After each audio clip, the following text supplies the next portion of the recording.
À Abdanan, à l'ouest de l'Iran, ils étaient plusieurs centaines rassemblés pour rendre hommage à l'un des civils tués lors des manifestations qui ont secoué le pays ces 15 derniers jours. Sur ces images amateurs qui circulent sur les réseaux sociaux, malgré la coupure des réseaux Internet et téléphoniques, certains n'hésitent pas à appeler à la chute du régime en scandant « Mort à Khamenei ».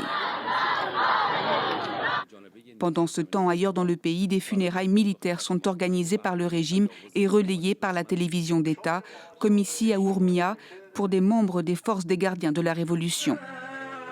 Simultanément, une autre cérémonie se déroulait à Téhéran en présence de partisans du régime qui s'adressent aux États-Unis.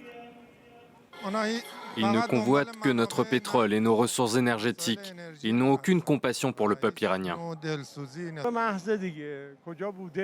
Les États-Unis prétendent nous aider, mais c'est un mensonge.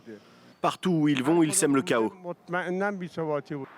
Sur le plan diplomatique, plusieurs alliés de Washington dans le Golfe, dont le Qatar, Oman et l'Arabie saoudite, auraient fait part à la Maison-Blanche de leurs inquiétudes quant aux conséquences d'une intervention militaire des États-Unis, craignant la déstabilisation et l'embrasement de la région.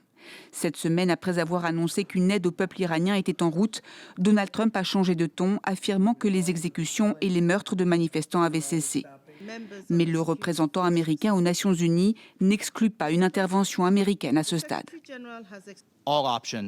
Toutes les options sont envisagées pour mettre fin au massacre. Et personne ne le sait mieux que les dirigeants iraniens.